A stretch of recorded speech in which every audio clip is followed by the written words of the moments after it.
Hi everyone, this is Chef Alina Z, and today we're talking about miracles with Jill Schneider, who is holistic life coach, and Jill specializes in detoxification. We met years ago, and she has an amazing story that I thought would be so inspiring for those of you who are looking for inspiration that health happens.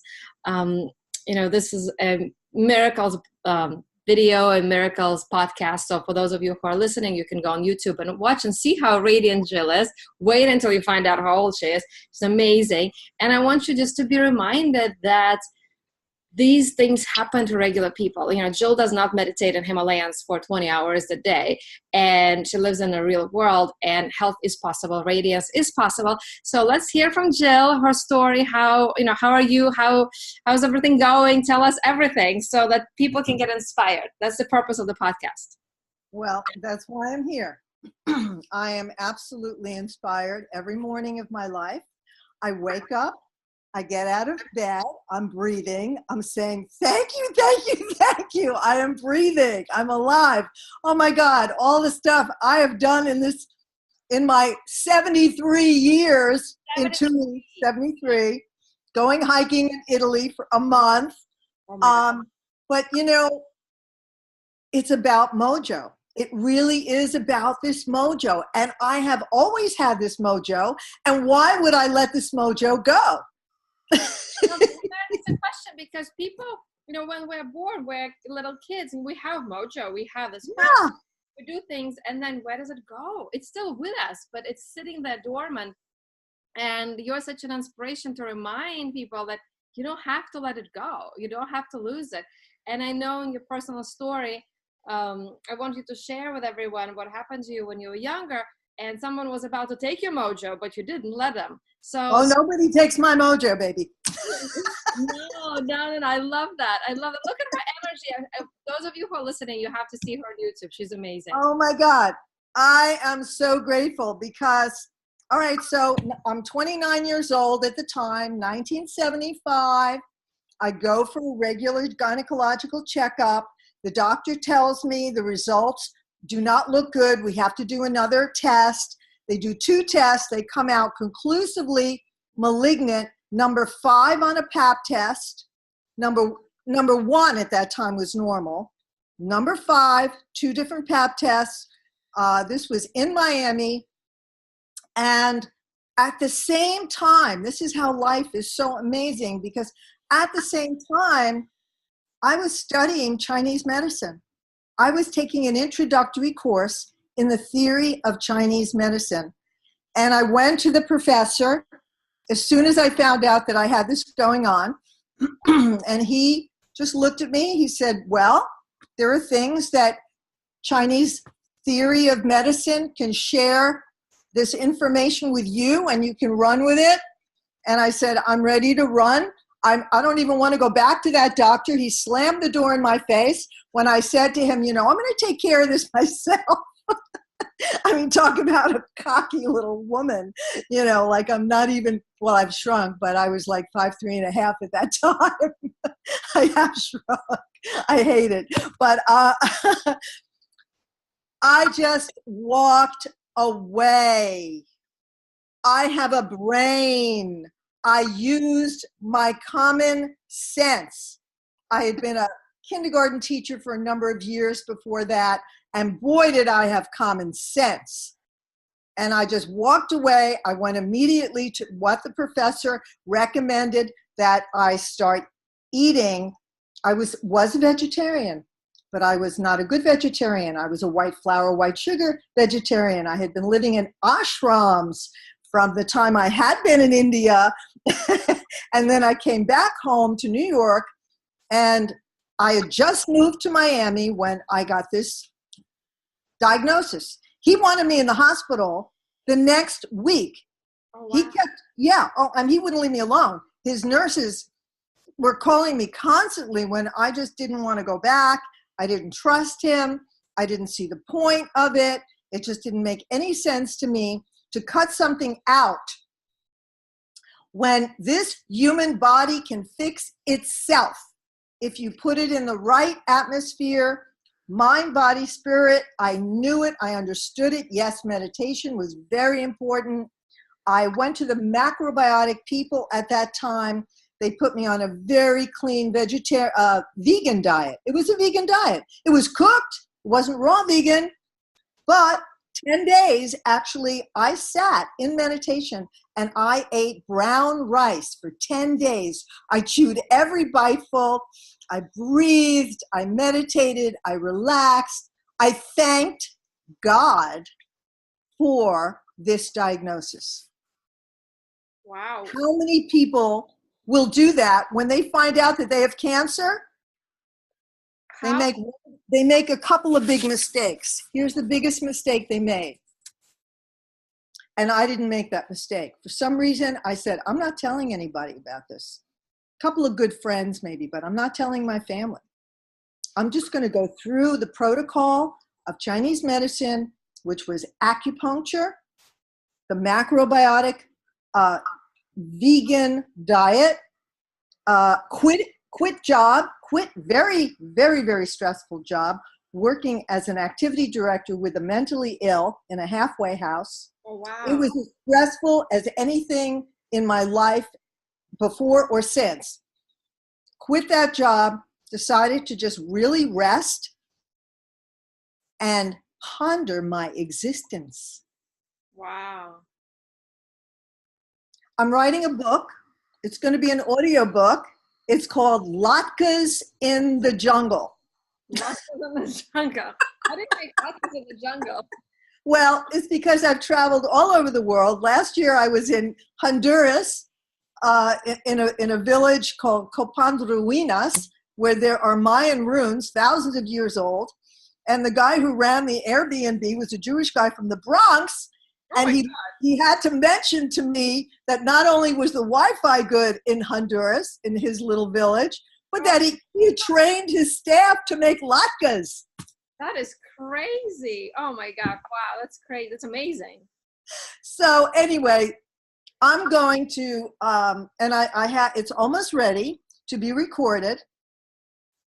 And I have my own recording studio in my house because I don't know if you know or not, I've been a musician for 50 years. Yeah. So I have music that goes with the latkes in the jungle, and it's going to be very entertaining, but I don't mess around here.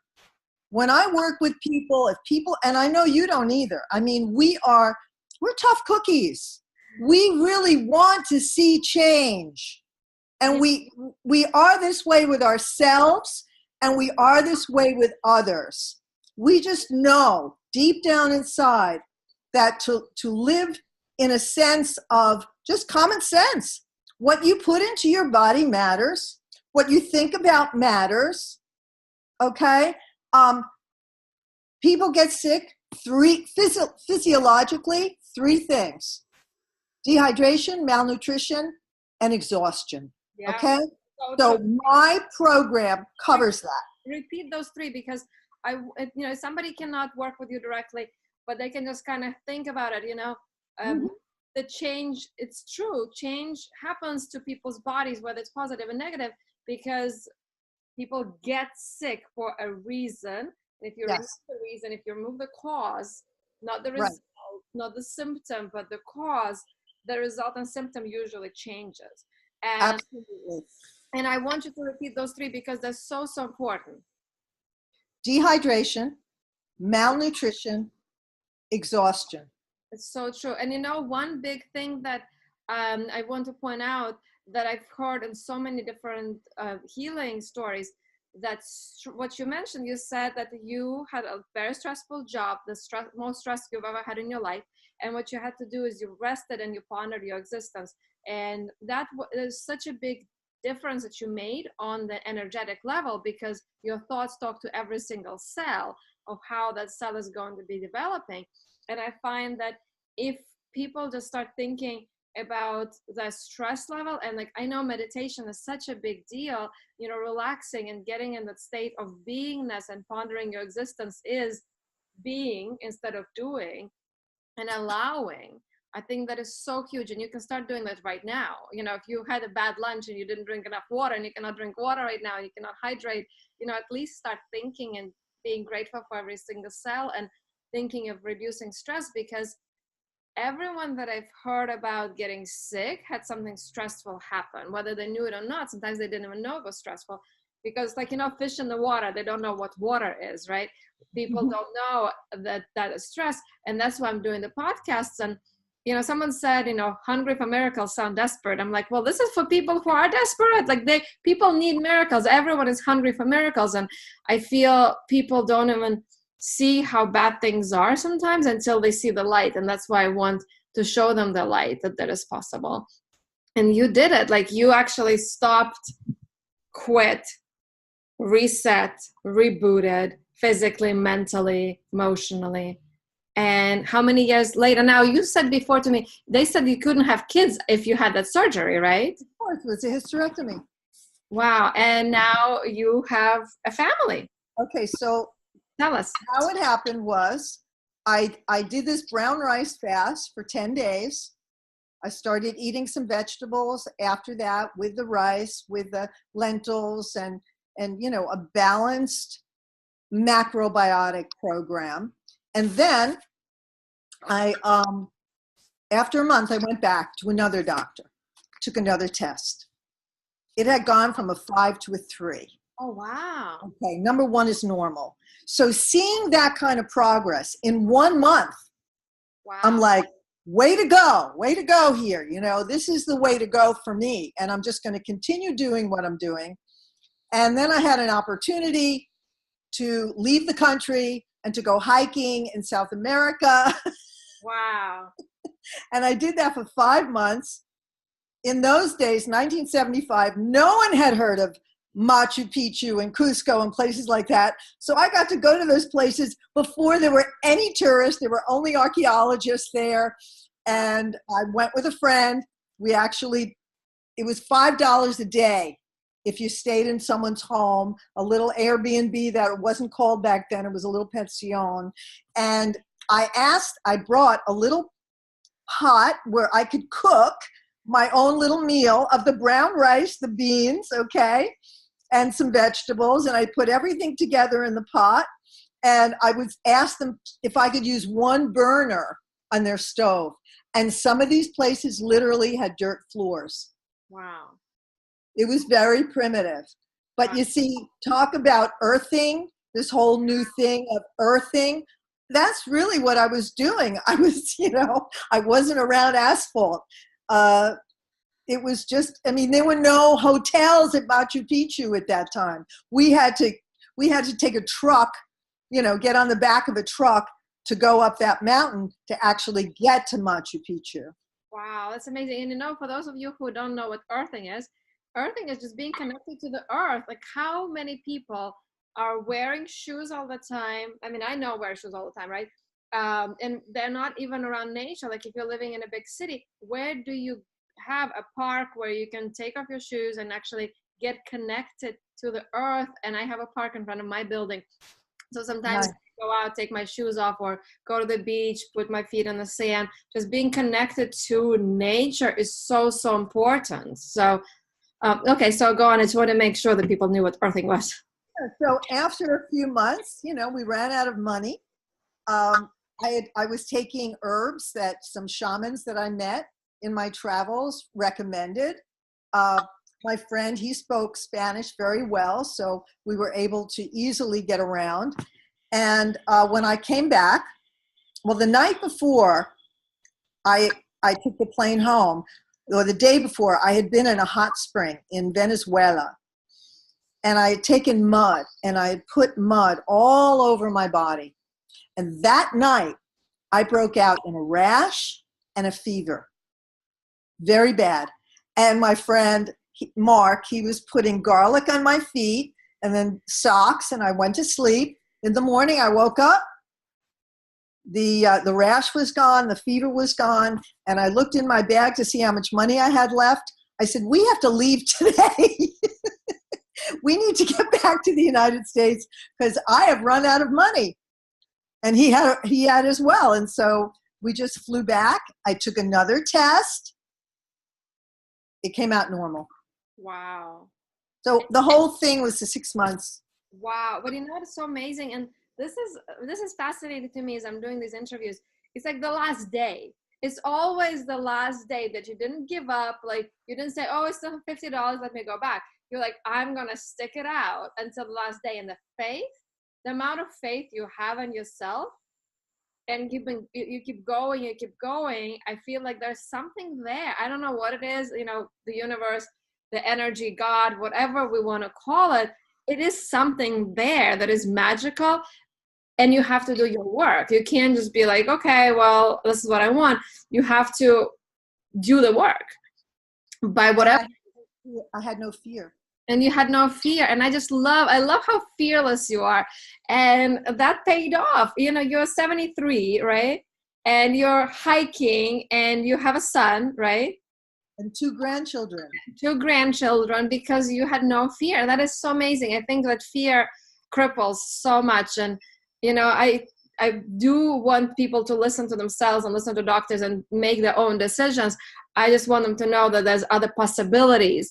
And if this resonates with them, then that's awesome, you know, because it is possible. That's all I'm saying. It's not for everybody. Not everybody's going to go to Himalayas and, you know, Machu Picchu and whatever, but it is possible if you choose that.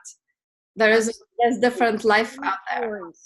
There's many stories out there, and there's many people who are featuring those stories. Chris Wark, he's very well known in the alternative healing of cancer. Ty Bollinger, I'm in some of the interviews. And if people go to my website, can I give my website? Yes, I was going to say, so as we're finishing up, where can people find you to learn about what you do? Because I want to just mention, you still do your detoxes where people come to you, right? Yes, yes. So and over the phone as well, and Skype. Okay. So tell us. Okay, www.circle, CIRCLE -of-life.net. .net. Okay, circleoflife.net with 2 dashes in between the words. Yeah. And if they mess up, they can look for Circle of Life Holistic Programs. Okay, so Circle of Holistic Programs, great. And I know, you know, there's so many different stories of healing, and it's just so inspiring to know that that's possible. And you're not the only one who's healed. That's the beautiful thing. There's so many different people who have changed their lives because they changed their thoughts, they changed their food, they change their feelings. You make a change and things change, you know. If you want something you've never had, you got to do something you've never done. So I really encourage you guys, just looking at Jill, you know, at this age, and I don't want to say at her age, oh my God, like, no, that's how it's supposed to be. I mean, look at Jane Fonda. She's what, like 80? She has. Yeah, she's definitely my heroine for sure. Amazing. And Lily Tomlin. Oh my God.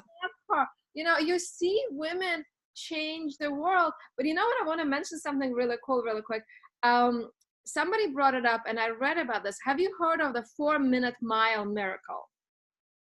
4-minute mile miracle. Is there a swimming? There's a little boy who is swimming, like, you know, better than. No. So it's a really cool story. Okay, so up until a certain time, I can't remember the year, nobody could break the 4-minute mile. Like, everybody ran took more than 4 minutes. And then one person believed that it was possible, just one. And he broke it. He ran under 4 minutes, or 4 minutes a mile. And then when other people saw that it was possible, they started doing and training. And so now it's like a normal thing. You can run a mile under 4 minutes. But until you know that something is possible, you don't act like it. You don't train like it. So looking at you, looking at Lily Tomlin, looking at Jane Fonda, we all now see that it is possible. And that's what this blog and videos and podcasts are all about, to show people that miracles are possible. And if you're hungry for them, come and get it. You know, there's a recipe for it here, obviously, of faith, trust, and changing from the inside out. So Jill, thank you so much for being a pioneer and showing people what is possible. And you're so welcome. Thank you. And please get in touch with her if you want to learn more. So until later, guys, join us for future podcasts and videos on satisfying your hunger for miracles. And until later, bye.